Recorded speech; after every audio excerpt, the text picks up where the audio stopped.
Hello once again, this is Loy Machedo speaking to you from loymachedo.com. I know I'm repeating this the third time or the fourth time. If you see my stuff at the back, it's all wrapped up. So in case you're wondering which junkyard am I sitting on, it's my house, but everything is wrapped up because I have to shift. Thank you very much.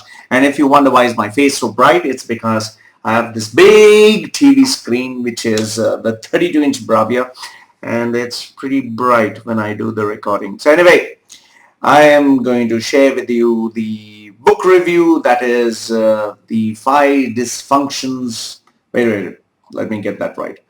The 5 Dysfunctions of a Team by Patrick Lencioni. Nice name, Lencioni. I never heard that. Anyway. So what is this book about? Well, it's a fictional tale of corporate personalities and process challenges that people face on, in their day-to-day lives. The book is actually a very clear, easy to understand, play by which you can just follow it, and each character is well portrayed. He's a good storyteller, I must admit.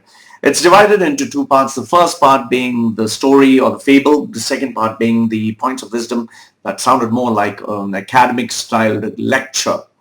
The fourth aspect about this book is the call to actions on the 5 dysfunctional teams. Okay, the call to action. Let me just tell you what they are. One is absence of trust, that is unwilling to be vulnerable within the group. Okay, so first one is absence of trust. The second one is fear of conflict, seeking artificial harmony. Just, hey, let's be happy with each other, kumbaya, that, those kind of stuff. If you are in a good team, you should not be scared of having a conflict. The third one is lack of commitment, that is feigning buy-in for group decisions. It kind of creates ambiguity. I don't know what I wrote. Anyway. Lack of commitment within the group. I mean, you're not committed towards a achievement of a purpose. Then avoidance of accountability. Oh yes, this is the all-time favorite. Almost everyone says, no, I thought he did it. No, he was supposed to do it. No, I didn't know. People not taking responsibility for what is happening. And last one is inattention to results. Focusing on your personal success instead of the team success, your own ego, your own, personal agendas that you have. Now, the positive traits of this book, what are they? One is it is easy to read, it's easy to understand, good characterization, simple storyline, and it's more like, make a point, have a story first and then make a point. So those are the positive traits. The drawbacks of this book. Now, okay, Patrick Lencioni is a great speaker, great blah, blah, whatever. He's doing this stuff that I would admire to do. Okay. But in this book, what I found is, one is he's pretty verbose, he's very repetitive, and sometimes he's just dragging us through the story just to, move to the next logical sequence, which was totally a waste of time. The second thing is, how many corporations or companies do you know which would encourage people to get into a conflict, to get into an argument, especially with the senior management? It is very easy to say, it's very difficult to get it done, especially when you have a boss who has worked hard, who has reached the pinnacle of, or a position which he has really struggled for years. He is not going to sit down and take your crap. So easier said than done. And third one is, in a perfect world, we would like for everyone to be honest, sincere, and truthful.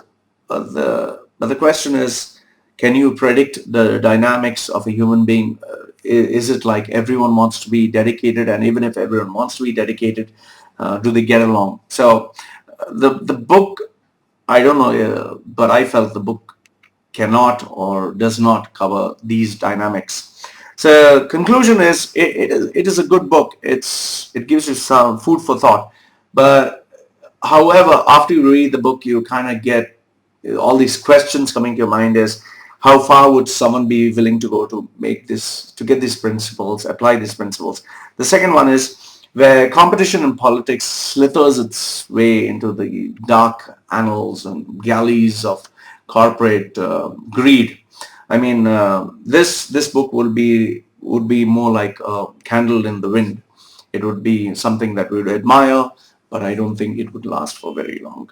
So even though this is This is a book that we hope and wish that, yes, this is the reality we would like to, this is the world we'd like to live in. The reality is kind of different. So overall, I give this book a 6 out of 10. Good attempt. Average book, okay book. I would say read it. But then again, the question is, considering the limitations, you would still hope for something better. Anyway, this is Loy Machedo speaking to you from loymachedo.com with the book review, which was The Five Dysfunctions of a Team by Patrick Lencioni. Thank you.